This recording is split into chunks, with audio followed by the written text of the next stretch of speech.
चलिए, तो अब हम लोग मार्शल युग को देख लेते हैं कि मार्शल युग क्या है, इसमें कौन कौन महानिदेशक आए और क्या क्या महत्वपूर्ण कार्य किए, इसको बहुत ही अच्छे से देखेंगे। ठीक है, पहले हम लोग थोड़ी सा इससे पहले का रिवाइज कर लेते हैं जो कल के डे में पढ़े थे।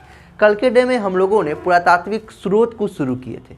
इससे पहले हम लोग सोचे कि पुरातात्विक स्रोत को पढ़ने से पहले हम लोग पुरातत्व का इतिहास को देख लेते हैं कि भारत में पुरातत्व के प्रति इनका क्या इतिहास रहा, इसके बारे में जानते हैं। पुरातत्व क्या होता है? पूरा का मतलब होता है प्राचीन, तत्व का मतलब होता है वस्तु।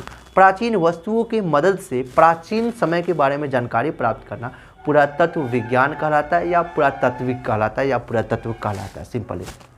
ठीक है, तो HD संकालिया महोदय ने जितना साल तक वो रहे एक हिसाब से या जितना साल तक वो सुने ना, उस हिसाब से वो अपने हिसाब से भारत में पुरातत्व के संदर्भ में या पुरातत्व के इतिहास को या पुरातत्व के काल को HD संकालिया महोदय ने 3 भागों में बांटा है। 1861 में इसकी स्थापना हुई थी, भारतीय पुरातत्व सर्वेक्षण विभाग की स्थापना हुई थी। तो 1861 से लेके 1902 तक के बीच के समय को HD संकालिया ने कनिंघम युग कहा है, क्योंकि इसी बीच में कनिंघम महानिदेशक के रूप में आए जिन्होंने बहुत ही महत्वपूर्ण कार्य किया, जिसकी वजह से इस काल को कनिंघम युग के नाम से जाना जाता है।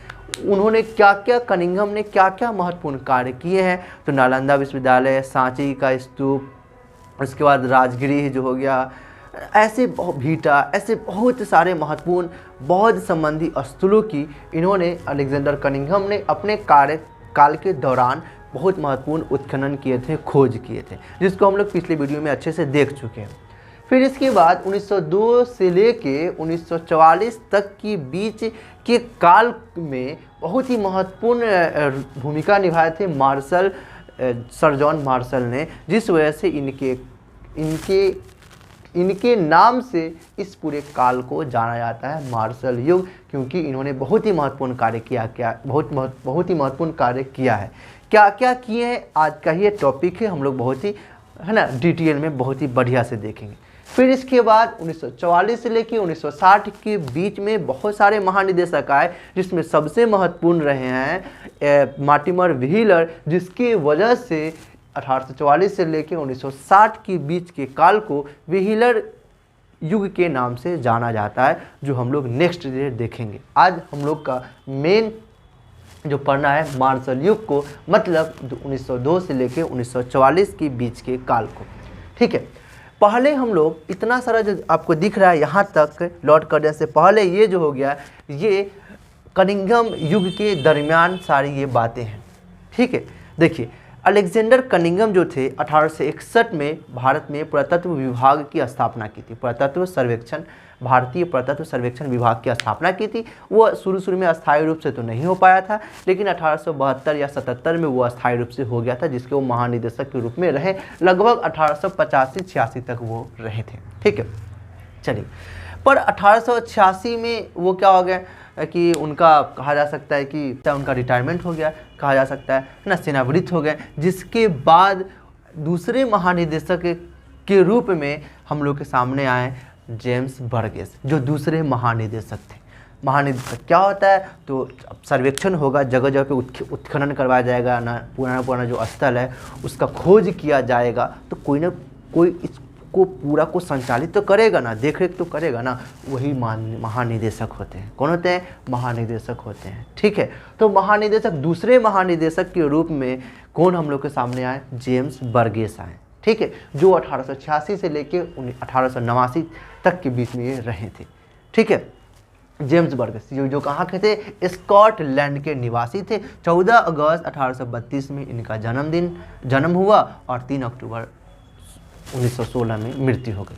ठीक है, जेम्स बर्गेस जो थे वास्तुकला के विशेषज्ञ थे।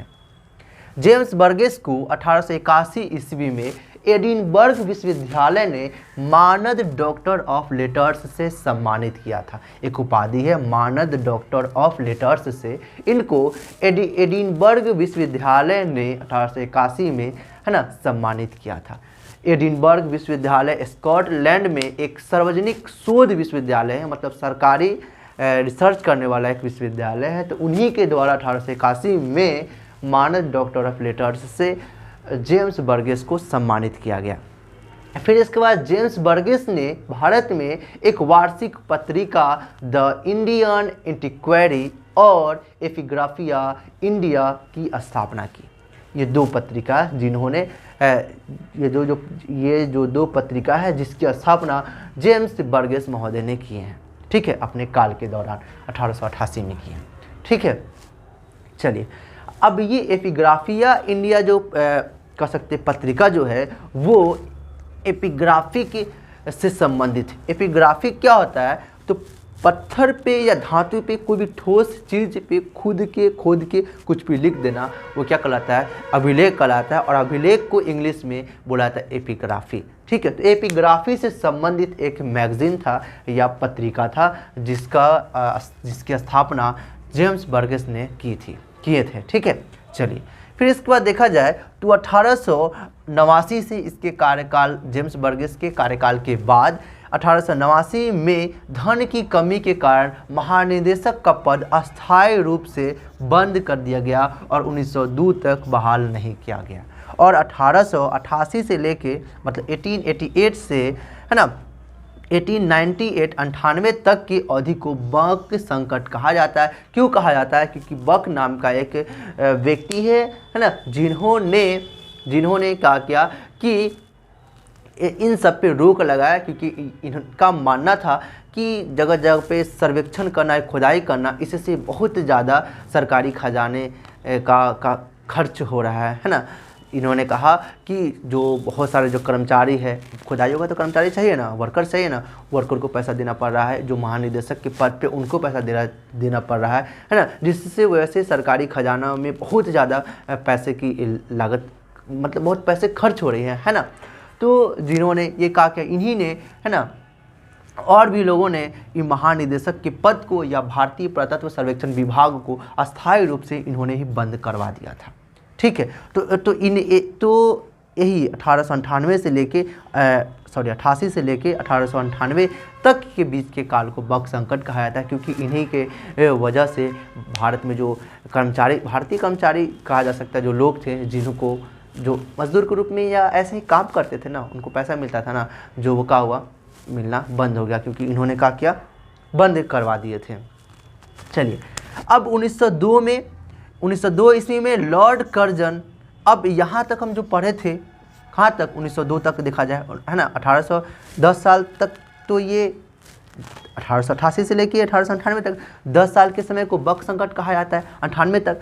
अब क्या हुआ कि इसके 4 साल बाद 1902 में नहीं देखा जाए तो 1899 में, कब, 1899 में लॉर्ड कर्जन भारत में वायसराय के रूप में नियुक्त किए गए थे। तो ये इसका कार्यकाल के बारे में अगर जाना जाए तो 1899 से लेकर 1905 ईस्वी तक वो भारत के वायसराय के पद पर नियुक्त रहे, ठीक है। तो इन्हीं ने लॉर्ड कर्जन ने ही, है ना, 1902 ईस्वी में, है ना, महानिदेशक पद को बहाल किया और, है ना, इंग्लैंड के एक पेशेवर पुरातत्वविद सर जॉन मार्शल को, जो 26 वर्षीय प्रोफेसर सर जॉन मार्शल को भारत में लाए थे जगह जगह को उत्खनन करना और प्राचीन इतिहास के बारे में जानने के लिए, है ना। लॉर्ड कर्जन एक ऐसे कहा जा सकता है वायसराय के रूप में हम लोग के सामने आए, जो बहुत सबसे युवा वायसराय थे, और ये जो थे इनका बहुत ज़्यादा व्यक्तिगत रुचि के बारे में देखा जाए तो इनका बहुत ज़्यादा रुचि था पुरातत्व के क्षेत्र में, मतलब नए नए पुराना जो स्थल है उसको खुदाई करके प्राचीन काल के बारे में जानने के लिए बहुत ज़्यादा ये रुचि इनका था, ठीक है। चलिए, लॉर्ड कर्जन के बारे में थोड़ी सा जान लीजिए कि इसी के समय में 1905 में बंगाल का विभाजन हुआ था। इसके समय में 1901 में पहली बार भारत में धर्म के आधार पे, हिंदू मुस्लिम, है ना, धर्म के आधार पे भारत में जनगणना हुआ था इसी के कार्यकाल में, ठीक है।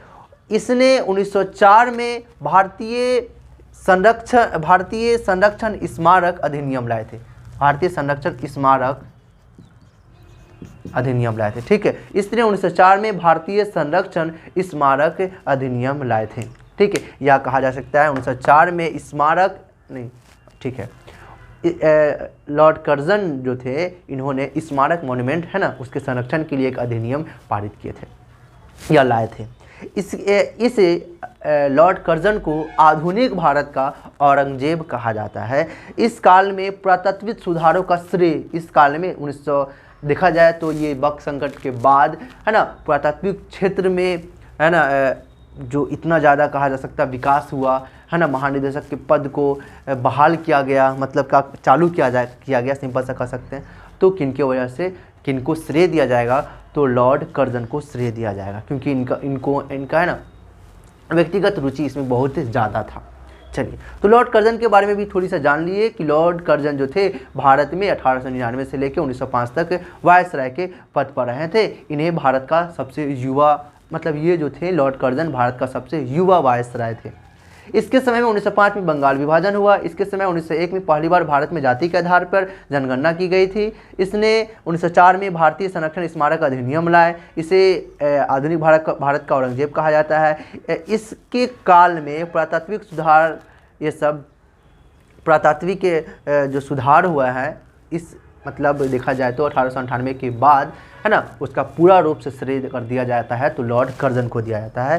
पुरातत्व में व्यक्तिगत रुचि के लिए प्रसिद्ध गवर्नर जनरल इन्हीं को माना जाता है, लॉर्ड कर्जन को माना जाता है। ठीक है, तो लॉर्ड कर्जन के बारे में हम लोग जान लिए। अब हम लोग मार्शल के बारे में जानेंगे, क्योंकि इन्हीं की वजह से 1902 से 1944 तक के बीच के काल को है ना या समय को या युग को मार्शल युग या मार्शल काल या मार्शल समय के नाम से जाना जाता है। ठीक है, मार्शल युग। ठीक है, चलिए मार्शल के बारे में जान लीजिए कि ये कहाँ के निवासी थे, तो इंग्लैंड के थे।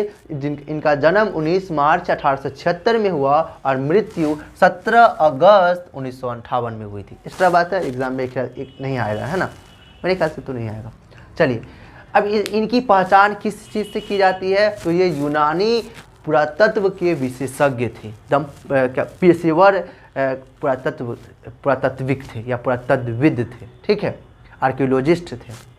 एएसआई के तीसरे महानिदेशक बने कौन, सर जॉन मार्शल। तो एग्जाम में सवाल में पूछा जा सकता है, एग्जाम में यह सवाल पूछा जा सकता है कि प्रथम महानिदेशक कौन थे।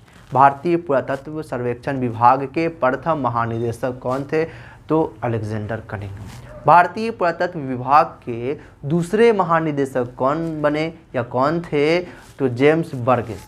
फिर एग्जाम में सवाल पूछा जा सकता है कि भारतीय पुरातत्व विभाग के तीसरे महानिदेशक कौन थे, तो सर जॉन मार्शल थे। ठीक है, सर जॉन मार्शल थे। इनको लॉर्ड कर्जन के द्वारा 22 फरवरी 1902 में भारत में लाया गया था, भारत में आगमन हुआ।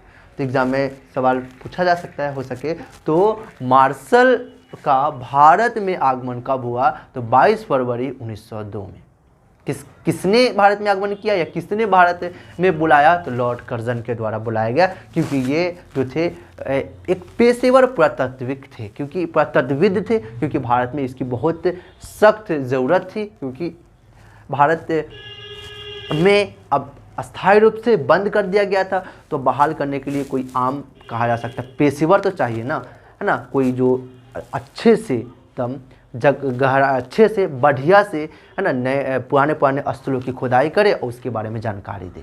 ठीक है, चलिए, तो एग्जाम में सवाल पूछा जा सकता है कि भारत में प्रथम पेशेवर पुरातत्वविद या आर्कियोलॉजिस्ट कौन थे, तो सर जॉन मार्शल थे। सबसे फर्स्ट में ही ना बने। अलेक्जेंडर कनिंघम के बारे में बता चुके हैं कि इनका रुचि था और जेम्स प्रिंसेप के साथ रहकर है ना उनके शिष्य के रूप में, उनके सहयोगी के रूप में रहकर उनसे सीखे थे, जिन्होंने बहुत महत्वपूर्ण कार्य किया भारत में। अपने खुद के पैसे से भी भारत में बहुत महत्वपूर्ण कार्य किए थे। ठीक है, लेकिन वो एक पेशेवर नहीं थे। फिर इसका जेम्स बर्गेस है ना, वो भी एक पेशेवर देखा जाए तो वो नहीं थे पुरातत्व के क्षेत्र में, लेकिन सर जॉन मार्शल जो थे प्रथम या पेशेवर थे, लेकिन तीसरे नंबर पे वो महानिदेशक के रूप में भारत में बने थे। ठीक है, चलिए, इस कार्यकाल के बारे में देखा जाए, इसका आगमन कब हुआ, यहाँ पे जोड़ लीजिएगा, आगमन कब हुआ है ना, आगमन हुआ 22 फरवरी 1902 में। ठीक है, कार्यकाल देखा जाए कि कब से कब तक ही भारत में पुरातत्व सर्वेक्षण विभाग के मतलब आर्कियोलॉजिकल सर्वे ऑफ इंडिया के महानिदेशक के रूप में रहे। तो ये 1902 से लेके 1928 तक भारत में है ना एएसआई के महानिदेशक के रूप में रहे। Archaeological survey of India, archaeological मतलब पुरातत्विक है ना, मतलब भारतीय पुरातत्विक सर्वेक्षण विभाग के वो महानिदेशक के रूप में रहे। चलिए, और ये सबसे युवा महानिदेशक के रूप में सामने आए। केवल ये 24 साल के थे, कहीं पे 23 साल भी लिखा रहता है, ठीक है। तो ये 24 साल के रूप में 24 साल के ये थे, ठीक है। चलिए, अब जन्मदिन से नहीं वहाँ भी तो थे, भारत में तो इतना में आए, लेकिन जन्म के हिसाब से देखा जाए तो घटा लीजिएगा तो हो जाएगा। लेकिन अब वहाँ भी, अब इंग्लैंड में या यूनान में भी थे, वहाँ पे पेशेवर, वहाँ पे भी तो आर्कियोलॉजिस्ट के रूप में रहे होंगे ना। चलिए, तो ये 24 सबसे युवा महानिदेशक के रूप में सामने आए। तो ये हम लोग सर जॉन मार्शल के बारे में जान लिए। अब हम लोग इनका योगदान जान रहे थे कि ये क्या महत्वपूर्ण कार्य किए अपने काल के दौरान भारत में महानिदेशक के पद पर रह के। देखिए, सर जॉन मार्शल का भारतीय पुरातत्व में योगदान। मार्शल ने सरकारी एपिग्राफिस्ट के पद की स्थापना की और एपिग्राफिकल अध्ययन को प्रोत्साहित किया। अब समझ में आ गया होगा कि सर जॉन मार्शल ने ही भारत में एपिग्राफिस्ट के पद की स्थापना की। एग्जाम में सवाल पूछा जा सकता है, किसने भारत में एपिग्राफिस्ट पद की स्थापना किए, तो बता दीजिएगा सर जॉन मार्शल। अब ये क्या है एपिग्राफिस्ट? मतलब अभिलेख शास्त्र के रूप में। अब अभिलेख शास्त्र क्या होता है तो बता चुके थे थोड़ी देर पहले कि कोई भी ठोस चीज़ पे खुद के लिख देना, धातु हो या पत्थर हो, उस पर खुद के लिख देना अभिलेख कहलाता है। तो इन्होंने ही है ना एक स्पेशल कहा जा सकता है टीचर के रूप में, या कहा जा सकता है एक पद के रूप में इन्होंने बहाल किया कि हाँ एक अब पद होगा। अब जो भी पत्थर पे कुछ भी लिखा हुआ है या धातु पे, तांबा पे खुद के जो लिखा हुआ है, उनके जो उनके जो पढ़ने वाले जो लोग होंगे, जो स्पेशल होंगे ना, उनका एक पद होगा, ठीक है। उनको भी सैलरी दी जाएगी। तो इन्होंने ही एक पद की स्थापना की थी, एपिग्राफिस्ट पद की स्थापना की थी, और इन्होंने है ना एपिग्राफिकल अध्ययन के लिए बहुत ज़्यादा प्रोत्साहित किया। इनके कार्यकाल की सबसे महत्वपूर्ण घटना क्या था, तो 1921 में हड़प्पा नामक स्थल की खोज, और 1922 में मोहनजोदड़ो नामक स्थल की खोज हुई थी। इन्हीं हड़प्पा और मोहनजोदड़ो नामक स्थल की खुदाई के स्वरूप हम लोगों को है ना हड़प्पा सभ्यता के बारे में या सिंधु सभ्यता के बारे में जानकारी हुई है। और जानकारी के साथ साथ हम लोग अपने भारत के इतिहास में, भारत के प्राचीन इतिहास में और पीछे चले गए। भारत का जो इतिहास है उसको और पीछे ले गए, क्योंकि भारत में सबसे प्राचीन इतिहास किसको माना जाता था, तो वैदिक सभ्यता को माना जाता था, जो 1500 ईसा पूर्व से शुरू हुआ है। तो इन्हीं सर जॉन मार्शल की वजह से ही या इसी के कार्यकाल में बहुत महत्वपूर्ण घटना हुआ कि एक नया सभ्यता का खुदाई हुआ या जानकारी हुआ या खोज हुआ, जिसके स्वरूप हम अपने भारत के उससे भी वैदिक सभ्यता से भी प्राचीन जो इतिहास था उसके बारे में जानकारी प्राप्त कर पाएँ। कौन था, तो हड़प्पा सभ्यता था, जिसका कार्यकाल लगभग आज से देखा जाए तो 3500-4000 साल पहले। अब देखो, और ये जो सभ्यता थी एक शहरी सभ्यता थी, एक नगरीय सभ्यता थी। तो ये सब हमको कैसे जानकारी हुई, तो ये सारी बातें हम लोगों को सर जॉन मार्शल के दरमियान हुई, या सर जॉन मार्शल के माध्यम से हम लोग को जानकारी हुई। अब इसकी खोज तो दयाराम साहनी ने और राखालदास बनर्जी ने की थी, लेकिन किसके देख रेख में हुआ, कौन खर्च किया इन सब को करवाने के लिए? सरकार खर्च की, लेकिन किसके द्वारा, तो सर जॉन मार्शल के द्वारा ना। तो सर जॉन मार्शल ने ही ना पूरे अपने नेतृत्व में ये सारा कार्य कराया था, जिसकी वजह से पूरा से सर जॉन मार्शल को दिया जाता है, ठीक है।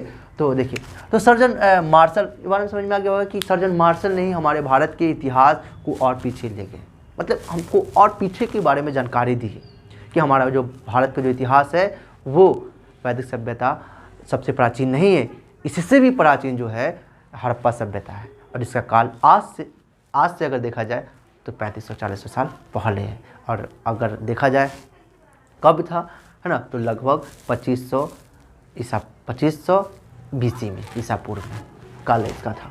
ठीक है, तो ये बात समझ में आ गया होगा। अब देखिए 1921 में हड़प्पा नामक स्थल की खुदाई हुई, 1922 में मोहनजोदड़ो नामक स्थल की खुदाई हुई, जिससे हम लोगों को इस पूरे सभ्यता सिंधु घाटी सभ्यता या हड़प्पा सभ्यता के बारे में जानकारी हुई। ये हड़प्पा स्थल कहाँ है, तो ये पाकिस्तान में जो पंजाब राज्य है उसमें ना मांटगोमरी नामक जिला में है और रावी नदी के किनारे है। ठीक है, तो रावी नदी के किनारे पाकिस्तान के पंजाब में रावी नदी के किनारे मांटगोमरी नामक जिला में। मोहनजोदड़ो कहाँ है, तो पाकिस्तान की सिंध राज्य में और सिंधु नदी के किनारे ये स्थित है, लड़काना जिला में। ठीक है, तो पाकिस्तान की सिंधु राज्य में लड़काना जिला में रावी नदी के किनारे, ये पाकिस्तान के पंजाब में है ना मांटगोमरी जिला में रावी नदी किनारे और ये सिंधु नदी के किनारे। ठीक है, ये है इसकी खुदाई, हड़प्पा स्थल की खुदाई है ना किसने किए, तो दयाराम साहनी, राय बहादुर दयाराम साहनी ने हड़प्पा नामक स्थल की खुदाई की थी और मोहनजोदड़ो की खुदाई राखलदास बनर्जी ने किए थे 1922 ईस्वी में। एक्स्ट्रा बात जान लिए, लेकिन इसको हम लोग काफ़ी डीप से हम लोग पढ़ चुके हैं, जान चुके हैं, है ना, हड़प्पा सभ्यता को आद्य ऐतिहासिक काल के अंतर्गत। तो आप लोग प्लेलिस्ट चेक कर सकते हैं, बहुत ही गहराई से अलग अलग टॉपिक वाइज, है ना, 4 डे में ख़त्म किया गया, 4-5 डे में बहुत ही डीप में ख़त्म किया गया है। चलिए, और भी इनका योगदान रहा, है ना। सर्जन मार्शल ने हड़प्पा सभ्यता की खोज की घोषणा 20 सितंबर 1924 ईस्वी को की थी और इसकी घोषणा सर्वप्रथम इलस्ट्रेटेड लंदन न्यूज में प्रकाशित हुई थी। ठीक है, चलिए, महानिदेशक के रूप में जॉन मार्शल द्वारा प्रथम उत्खनन किया गया था तक्षशिला का किया गया था। और जब हम लोग कनिंघम युग पढ़े थे उसमें भी हम बताए थे कि कनिंघम ने तक्षशिला की खोज की थी। और यहाँ पर भी देखिए उन्होंने खोज किया सियुकी नामक पुस्तक जो वेनसांग का द्वारा लिखा गया था, जो चीनी यात्री थे वेनसांग, उनका जो पुस्तक था सियुकी, उनसे उन्होंने प्राचीन स्थलों के बारे में जानकारी लेके, है ना, उन्होंने स्थलों को उस समय खोज किए थे। उत्खनन कुछ स्थलों का ही कर पाए थे, है ना, जिसका उत्खनन या खुदाई, है ना, महानिदेशक के रूप में सर्जन मार्शल भी किए थे। किन का, तो नालंदा का। अब इसकी खोज किसने किए थे, कनिंघम ने। सारनाथ का भी खोज कनिंघम ने, वैशाली का भी खोज कनिंघम ने, राजगिरी का भी कनिंघम ने। लेकिन अच्छी तरह से खुदाई किसने करवाया, तो सर्जन मार्शल ने। नालंदा का, सारनाथ का, वैशाली का, राजगिरी का, भीटा का और सर्वप्रथम तक्षशिला का खुदाई करवाए थे अपने महानिदेशक बनने के बाद में। चलिए, ASI को अस्थायी बनाने के कार्य भी सर्जन मार्शल किए। तक्षशिला संग्रहालय की भी स्थापना सर्जन मार्शल की। चलिए, अब हम लोग सर्जन मार्शल के द्वारा लिखा गया कुछ बुक थे, उनके बुक को देखते हैं जो एग्जाम में सवाल पूछे जाते हैं। बुक क्या है, Mohenjodaro and the Indus civilisation नामक पुस्तक के लेखक कौन है, तो सर्जन मार्शल। एग्जाम में सिंपल सा सवाल पूछा जाएगा कि Mohenjodaro and the Indus civilisation नामक पुस्तक के लेखक कौन है, sir john Marshall. The Buddhist art of Gandhara नामक पुस्तक का लेखक कौन है, तो बता दीजिएगा sir john Marshall. A guide to Taxila, है ना, उसके बाद तक्षशिला एक्सवेशन नामक पुस्तक के लेखक कौन है, तो ये कौन है, सर्जन मार्शल। 2 बुक है, ठीक है, लेकिन दोनों टक्षशिला से संबंधित है, इसकी वजह से एक साथ लिख दिए हैं। ठीक है, तो अ गाइड टू टैक्सिला और टैक्सिला एक्सवेशन नामक पुस्तक के लेखक कौन है, तो sir john Marshall. A guide to Sanchi और द मॉन्यूमेंट ऑफ सांची 2 अलग अलग पुस्तक है, ये दोनों अलग अलग पुस्तक है, लेकिन एक सांची से संबंधित इसलिए एक साथ लिख दिए। अ गाइड टू सांची और या दूसरा दी मॉन्यूमेंट ऑफ सांची नामक पुस्तक के लेखक कौन है, तो सर्जन मार्शल है।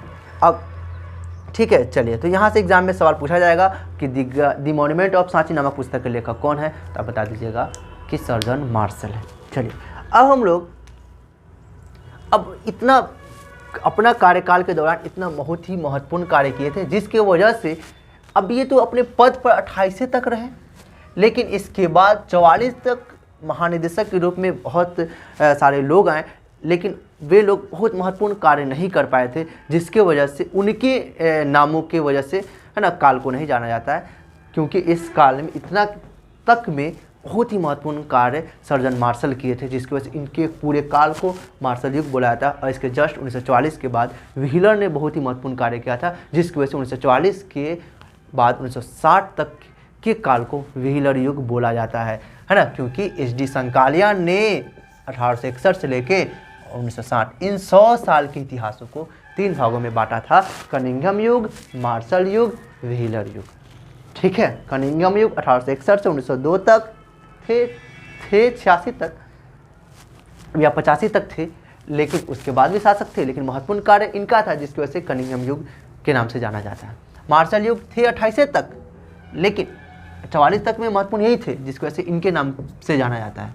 44 के बाद व्हीलर आए थे कुछ ही दिन, लेकिन पूरे 60 तक के काल को जाना जाता है व्हीलर युग। चलिए, तो नेक्स्ट डे में हम लोग व्हीलर युग जानेंगे 60 तक। अब ऐसा नहीं कि 1960 के बाद भारत में पुरातत्व संबंधी कोई इतिहास नहीं है, या भारत में पुरातत्व से संबंधित कोई उत्खनन नहीं हुआ है, या कुछ नहीं, बहुत कुछ हुआ है, लेकिन है ना एच.डी. संकालिया ने जो बांटा है 1960 तक देख लिए। अब हम लोग नेक्स्ट डे में व्हीलर युग को देखेंगे, फिर उसके बाद हम लोग स्वतंत्र भारत का पुरातत्व संबंधी जो इतिहास होगा उसको देखेंगे, या 1860 से लेके 1921-22 तक, 1921 या 1922 2000 ना 1960 से लेके 2021 या 2022 तक के इतिहास को हम लोग जानेंगे, जो स्वतंत्र भारत के इतिहास के रूप में हम लोग उसका हेडिंग दे सकते हैं, स्वतंत्र भारत का पुरातत्व इतिहास हेडिंग दे सकते हैं, या 1960 के बाद का पुरातत्व इतिहास, पुरातत्व का इतिहास देखेंगे हम लोग नेक्स्ट डे में देखेंगे। चलिए, अब हम लोग थोड़ा सा देख लेते हैं कि अब 28 तक थे ना, 44 तक को बोला जाता है, तो भाई 28 के बाद रहा कौन, देख लीजिए। तो इसके बाद एएसआई के महानिदेशक के रूप में हैरोल्ड हरग्रीव्स आए थे। कौन आए थे? Harold Hargreaves. शायद विजुअल हो रहा होगा, सुन लीजिए कि चौथे महानिदेशक के रूप में है ना हैरोल्ड हरग्रीव्स नियुक्त किए गए थे, जो 1831 से लेके 1828 से लेके 1931 तक महानिदेशक के पद पर रहे थे। ठीक है, ये जो थे बौद्ध प्रतिमा के ये दम्य विशेषज्ञ थे, स्पेशलिस्ट थे। ठीक है, इनके बारे में इन्होंने अपने कार्यकाल में बहुत विशेष कार्य नहीं किया था, जिसकी वजह से इनके बारे में ज़्यादा कुछ जानकारी नहीं हो पाई है। ठीक है, चलिए, लेकिन सिंपल से समझ लीजिए कि इसके बाद सर्जन मार्शल के बाद 28 के बाद 1928 से बाद 1928 से लेके 1931 तक महानिदेशक की पद पे हैरोल्ड हरग्रीव्स रहे थे। ठीक है, चलिए, अब 1931 से लेके 1935 तक, ठीक है, 1931 से लेके 35 तक, थोड़ी सा इरेज करते हैं।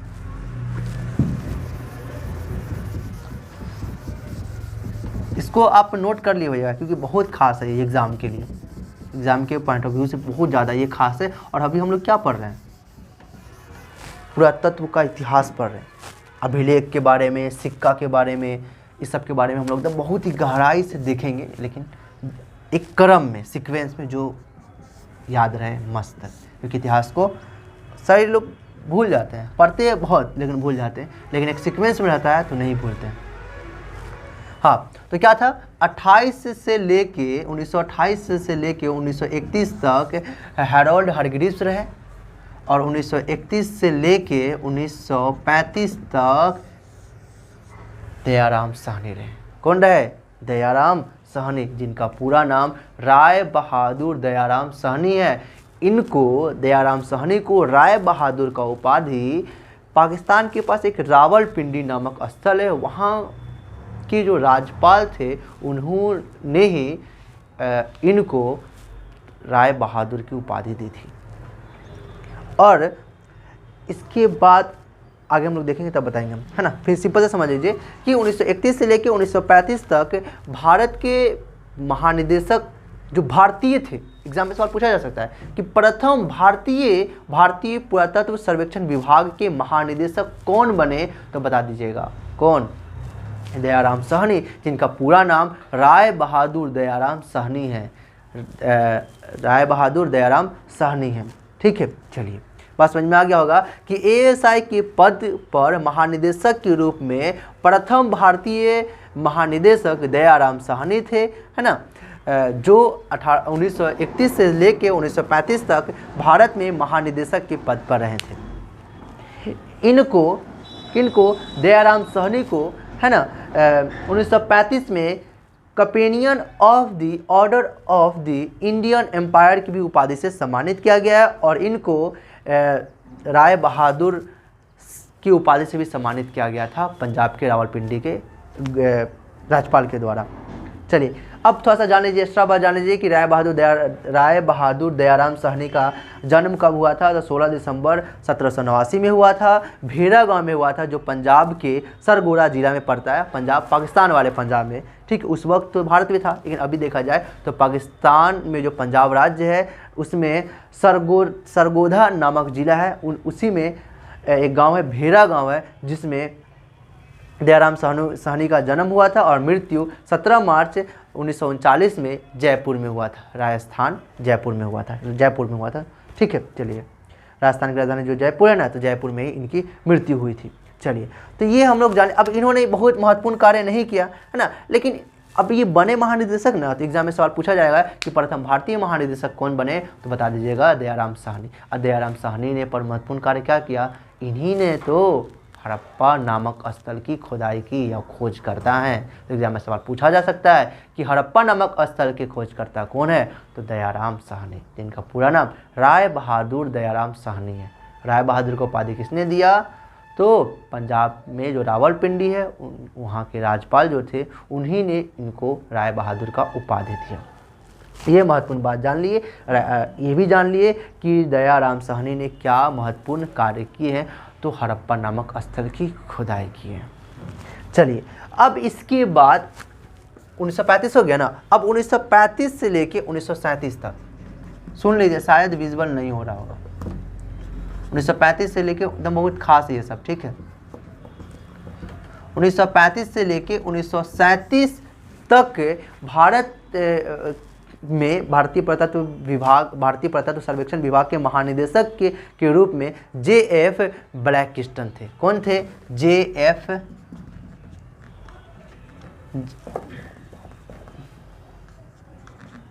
ब्लैकिस्टन, कौन थे, JF ब्लैकिस्टन थे, ठीक। इन्होंने भी बहुत महत्वपूर्ण कार्य नहीं किए, है ना, लेकिन नाम जान लीजिए कि ये भी महानिदेशक के पद पर रहे। कब से कब तक, तो 1935 से लेके 1937 तक। फिर इसके बाद 1937 से लेके 1944 तक, 1944 तक महानिदेशक के पद पर रहे KN दीक्षित। कौन रहे,